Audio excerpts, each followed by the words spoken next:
جی اعوذ باللہ السمیع العلیم من الشیطان الرجیم بسم اللہ الرحمن الرحیم۔ اچھا سر، آج 23 مارچ 2012 ہے اور جمعے کا دن ہے، تو کچھ امپورٹنٹ کوسچنز آپ سے کرنا چاہ رہے ہیں۔ اس میں سب سے پہلی چیز یہ کہ صحیح مسلم میں حدیث ہے غدیر خم کی کہ آپ صلی اللہ علیہ وسلم نے حجۃ الوداع سے واپسی پر خم نامی گاؤں میں خطبہ دیا، جس میں آپ صلی اللہ علیہ وسلم نے پہلے تو قرآن پاک کے بارے میں ترغیب دلائی، اس کے بعد پھر آپ صلی اللہ علیہ وسلم نے اہل بیت کا احترام کرنے، ان کا خیال رکھنے کے بارے میں فرمایا۔ تو اس حدیث کے کانٹیکسٹ میں ہمارے جو اہل تشیع بھائی ہیں ان کا یہ کانسیپٹ ہے کہ اس موقع پر نبی صلی اللہ علیہ وسلم نے سیدنا علی کو اپنا وصی بنایا تھا، جبکہ ہمیں صحیح بخاری اور مسلم میں یہ حدیث ملتی ہے کہ آپ صلی اللہ علیہ وسلم کے بارے میں جب عبداللہ رضی اللہ تعالیٰ عنہ سے سیدنا طلحہ نے پوچھا کہ کیا رسول اللہ صلی اللہ علیہ وسلم نے اپنا وصی کسی کو بنایا تھا، انہوں نے کیٹاگوریکل ڈینائی کیا کہ نہیں، البتہ آپ نے ہمیں کتاب اللہ پر عمل کرتے رہنے کی وصیت فرمائی تھی۔ تو وصی کے اعتبار سے آپ کا کیا کنسپٹ ہے؟ آپ نے ایک تو حدیث ثقلین بیان کر لی، ایک یہ پھر وصیت کی بات کر لی۔ حدیث ثقلین مختصر میں اس کے بارے میں عرض کروں، بعض لوگوں میں یہ بھی ہے، انہوں نے روایتوں میں درج کر دیا کہ یہ حجۃ الوداع کے موقع پر بھی آپ نے یہ بات کہی، مگر وہ نہیں درست بات۔ ہاں، یہ صحیح صرف یہ کہ غدیر قوم کے موقع پر ہی آپ نے یہ بیان فرمایا۔ اور اس سے ہمارے جو شیعہ دوست استدلال کرتے ہیں، اس پر میں نے ان سے کئی بات کہا کہ اگر موقع اس بات کا کہ اہل بیت سے بھی تمسک کرو یا یہ خلافت کا معاملہ، تو یہ میدان عرفات میں آپ کرتے، جہاں سارا عرب جمع تھا وہاں بیان کرتے۔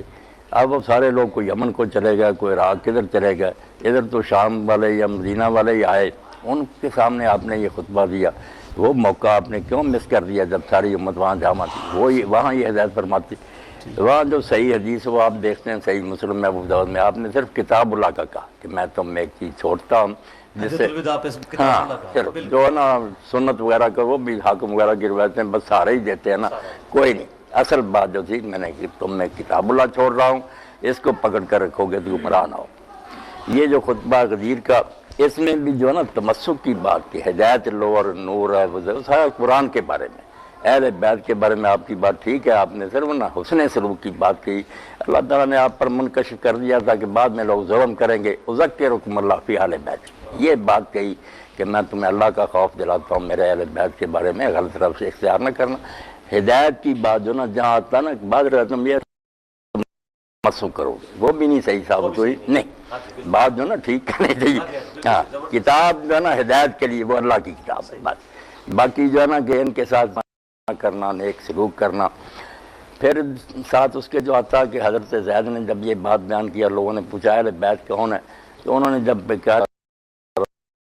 عباس، اب جو شیعہ حضرات کا کہنا اس میں تو پھر 12 امام جو آل علی تھے ان کا وغیرہ یا امامت کی بات ہوتی، یہ تو کہا کہ یہ سارے اس میں داخل ہے جو آپ نے ثقلین میں کہا کہ میری اطرت آل جعفر بھی ہے، آل عقیل بھی ہے۔ تو یہ خلافت وغیرہ سے یا یہ دین کے لیے تمسک کی بات نہیں، یہ صرف آنے والے واقعات کے بارے میں نا امت کو ذرا ہدایت۔ وہ جیسے علامہ مناوی لکھتے ہیں کہ امت نے اس کے بالکل برعکس کیا، جو آپ نے تاکید کی نا اس کے الٹ کیا کہ کچھ شہید کر دیے گئے، کچھ قیدی بنا لیے گئے، کسی کو در بدر پھرایا گیا۔ ظلم تو محمد علی بھائی بہت کیا نا، آپ کی اس وصیت پر عمل نہ کیا تو ذکرکم اللہ بعد، ظلم جو کر سکتے تھے نا وہ کیا، اور وہ ظلم ہی آج تک نا امت کو پھر ایک نہیں ہونے دیتا، کیونکہ جن لوگوں کے دل زخمی ہیں کہ یا رسول اللہ کی اولاد کے ساتھ ان کلمہ گو نے کیا، بات ان کی بھی ٹھیک ہے، یہ دوسرے مسلمان ان کا لحاظ نہیں کرتے کہ ان کی کوئی ذاتی دشمنی نہیں کسی سے، وہ بیچارے غم زدہ ہیں کہ حضور کے بعد یار ایسا کیوں سلوک کیا گیا، کوئی زہر سے مار دیا گیا، کسی کا سر قلم کر کے علاقوں میں گوایا گیا۔ اب یہ بات تو دل سود ہی ہے، ہم ہزار پردہ ڈالیں دل تو جلتا ہے کہ کلمہ گو کا یہ کام نہیں تھا۔ اور میں یہاں صرف ماہر القادری کا ایک شعر جناب نقل کر دوں گا، ان کے ہاتھوں سے لٹی باغ رسالت کی بہار، جو نمازوں میں صدا پڑھتے رہے سلیلا۔ کافر مارتے نا تو اتنا دکھ نہ ہوتا، کلمہ پڑھ رہے اور پھر ایک آدمی جنت کے جوانوں کا سردار ہے، تمہارے سامنے حدیث بیان کر رہا اور کہتا تمہارے اندر ابو سعید خدری جابر موجود، پوچھ لو، حضور نے یہ میرے بارے میں فرمایا نہیں کس بنا پر مجھے قتل کر دیا، مگر کوئی کسی نے نا رائے برابر اثر نہیں لیا۔ اس لیے وہ اہل بیت کے بارے میں تو صرف اتنا تھا کہ ان سے حسن سلوک کرنا، کتاب اللہ صرف ہدایت کے لیے۔ ٹھیک ہے۔ ہاں اچھا شیخ صاحب، اس میں بات یہ ہے کہ اگر کتاب اللہ ہے الحمدللہ وسیع نبی صلی اللہ علیہ وسلم کی، تو یہ ہم جو مصحف کے بارے میں صحیح بخاری میں حدیث ملتی ہے کہ سیدنا ابوبکر صدیق کے دور میں جمع کیا گیا، پھر سیدنا عثمان غنی کے دور میں مصحف عثمانی یہ سامنے آیا، اگر یہ اتنی امپورٹنٹ چیز تھی تو آپ صلی اللہ علیہ وسلم نے دو گتوں کے درمیان اپنی مبارک زندگی میں اس کو کیوں نہیں جمع کیا؟ اس بارے میں محمد علی صاحب جو شیعہ حضرات بھی کہتے ہیں کہ بعد میں حضرت علی پھر گھر میں بیٹھ کے قرآن جمع کروں، یہ سنی کہتے ہیں حضرت ابوبکر کو فکر پڑی کہ قاری مارے جا رہے، یہ باتیں جو ہے نا دین سے پوری طرح مطابقت نہیں رہتی کہ آخری کتاب ہے، زندگی موت اللہ کے ہاتھ میں ہے، رسول اللہ کو اتنی مہرت دے دیتا خدا انا لنا جمع قرآن کہ قرآن تو اکٹھا ہو جاتا، منصر چھوڑ کر جانا خاتم النبیین کا، یہ کوئی قرآن کی حفاظت تو نہ ہوئی کہ لوگ پھر اکٹھا کرنے لگے، اس میں پھر ایک آیت نہ ملی، وہ حضرت عثمان رضی اللہ عنہ کے زمانے میں ملی، پھر ایک کی گواہی دو کے برابر بنائی گئی، باتیں نہیں ٹھیک ہے۔ میں تو صاف کہتا ہوں، بے شک بخاری ہے مسلم ہے، یہ باتیں بالکل غلط ہیں۔ عبید بن سباق ایک ہی راوی گمنام جس کا کوئی پتہ نہیں، کوئی اس کے تفصیلی اراد نہیں، وہ کہتا ہے اس طرح جمع کی تاریخ شروع ہوئی، جمع حضور کے زمانے میں ہو گیا، لوگوں نے حفظ بھی کر لیا، لکھ بھی لیا جو لکھے پڑے لوگ تھے، اور جو آپ نے اپنے گورنوں کو لکھا کہ لوگوں کو ہدایت کرو قرآن کو کوئی نہ چھوئے سوائے طاہر کے۔ اس لیے ابن حزم کی بات ٹھیک ہے کہ لاکھوں قرآن اس وقت پوری دنیا میں پھیلے ہوئے تھے، کوئی ایسی بات نہیں تھی وہ قرآن۔ جو صحیح بخاری میں حدیث ملتی ہے کہ سیدنا جبرائیل کے ساتھ نبی صلی اللہ علیہ وسلم دورہ بھی قرآن کا کرتے تھے، تو وہ اس پہ موقف وہ یہ کہتے ہیں کہ جی یہ ساری چیزیں زبانی چل رہی تھی، جنگ یمامہ کے موقع پر وہ شہید ہوئے تو پھر نہیں روایت میں محمد علی صاحب بات ہے کہ لکھوا بھی آپ دیتے، ٹھیک، وہ کہتے ہیں ایک جگہ کتاب مؤلف نہیں تھی، مگر جو ہے نا کہ کاغذ کے پرزوں پر، اس طرح کھجور کے پتوں پر، ٹھیکروں وغیرہ پر لکھنا تو مانتے ہیں کہ کوئی شے ایسی نہیں تھی جو آپ لکھواتے نہیں تھے، ساتھ ہی بلا لیتے تھے۔ اب قرآن کے حوالے سے جو یہ اختلاف پھر اہل سنت میں بھی آیا، اہل تشیع میں بھی، 7 قراتوں والا،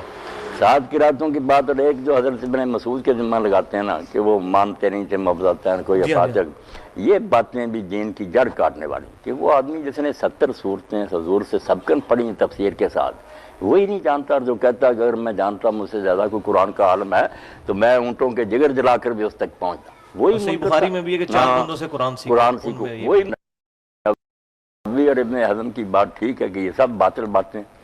ان کے سے 2 قرات متواتر آ رہی ہے، اس میں یہ مفضلتین بھی ہیں، فاتحہ بھی ہے،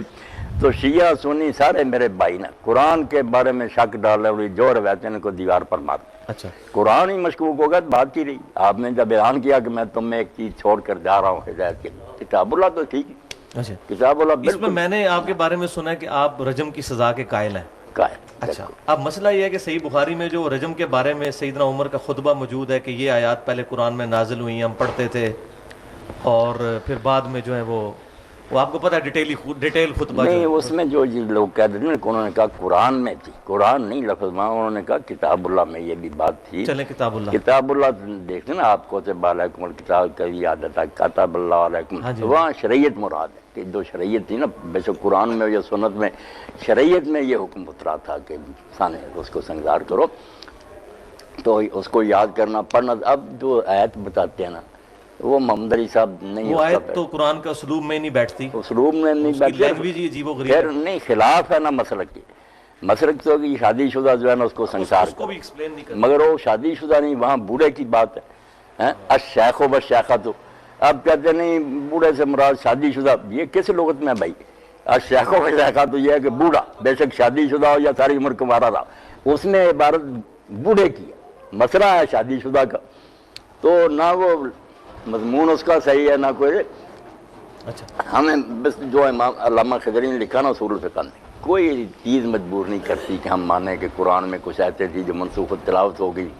ایسی کوئی دلیل شرعی نہیں، جتنا اترا تھا پورا ہی ہے، کوئی اللہ نے واپس نہیں لیا، نہ کوئی آیتیں اٹھائی ہیں،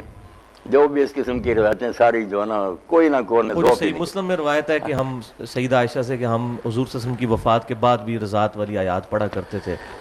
ہاں پہلے 10 مرتبہ 10 رضاعت اتری ہاں تھی، جی، پھر ہاں جی، منسوخ ہوئی 5 رضا وہ جب حضور فوت ہوئے پڑھی جاتی تھی. ہاں جی، ہاں اب سارے پھر اس سے جان ہی چھڑاتے نا ہماری صاحب، یا تو نہیں لوگوں کو تو اس میں نسخ شیخ نہیں. صاحب اس پر آپ کیوں نہیں تعویل کر رہے کہ اس سے مراد کتاب اللہ ہی ہوگی، قرآن نہیں مراد ہوگا؟ نہیں وہ میں اس کی یہ تعویل کر دوں گا، اگر اس کو ماننے اول تو ہم مجبور نہیں کہ ایسی روایتوں کو مانیں میں نے فلاں سے سنا فلاں سے. یہ بے شک کتنے معتبر ہم کہتے ہیں سکہ. پہلے تو سکات میں بھی آپ جانتے ہیں کہ ہر راوی کے بارے میں سوائے شادر وادر کے سب میں اختلاف. کوئی کہتا سکہ، دوسرا کہتا دجال ہے. کون جانتا کہ ان میں کیسے کیسے لوگ ہیں. ہم کیوں کتاب اللہ کو مشکوک کریں جو مشرق سے مغرب تک